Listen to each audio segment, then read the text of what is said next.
felt the biggest problem was the logic of it all. Logically, a prosecutor cannot know what is exculpatory, what's helpful pursuant to our theory of the case. They don't know our theory of the case, and just as we cannot guess what is going to be useful to them in their case in chief. So that's really what we had to start focusing on. Of course, if the motion to compel didn't get it done, we ended up dealing with motions to exclude quite often with all the representatives, and really it was a slower system. We had to look at the practicalities of it. It was slower. It was more expensive. The community had questions and kind of didn't have the confidence in the system that the system does deserve, and that we thought it should and in fact can have again.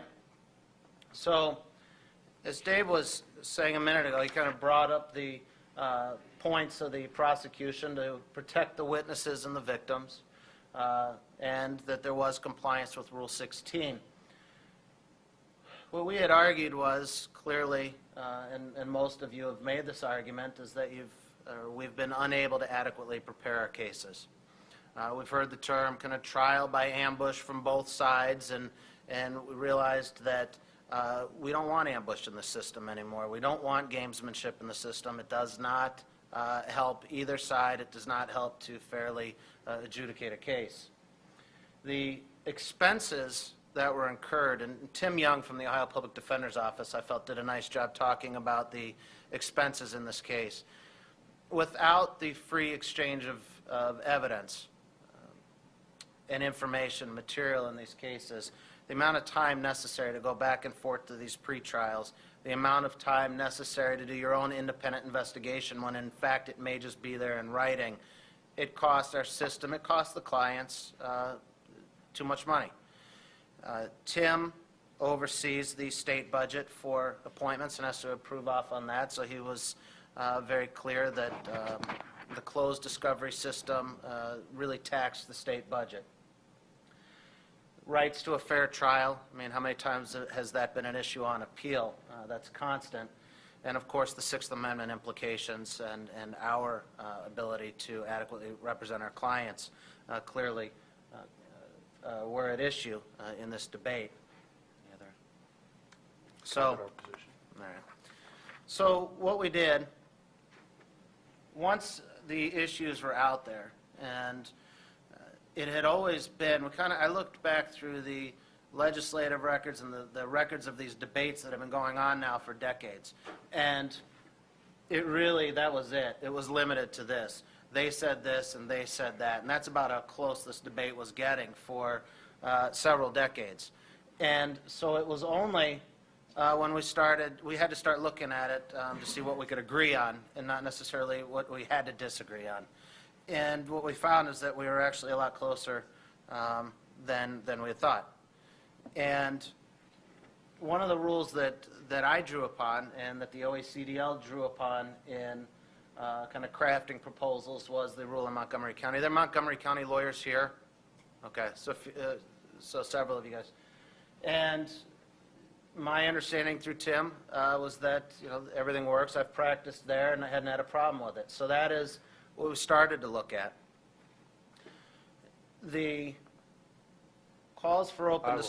Go ahead. Just as a postscript to the Montgomery County rule, for those of you who don't practice there, it was declared unconstitutional in State versus Lambert and is unenforceable. The only reason it works in Montgomery County is the defense bar, the prosecution, and the bench have all pretty much bought into the idea. But the ability to impose the Montgomery County model on the rest of the state, which was really the 1995 genesis of that effort, was pretty much deemed to be unworkable from the prosecutor's side. Right. That's exactly right. The local rule, it was just more suggestion and not something you must follow. But our thought was that it works, and by all reports, there was agreement in that.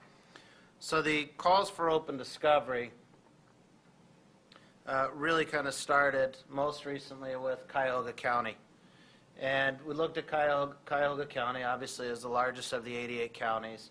It was a closed discovery jurisdiction, and we felt that that would be the kind of right testing ground to see if it worked.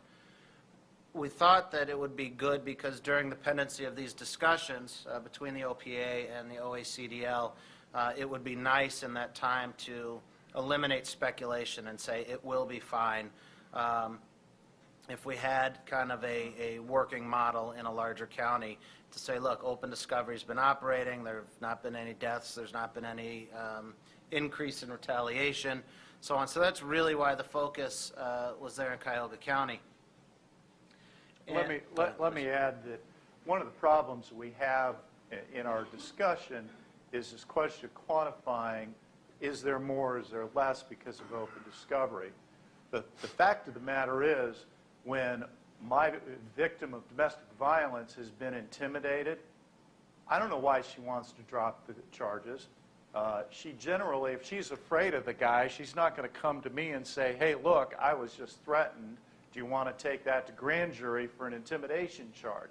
She just stops talking to me or sends a letter that says that they've worked things out.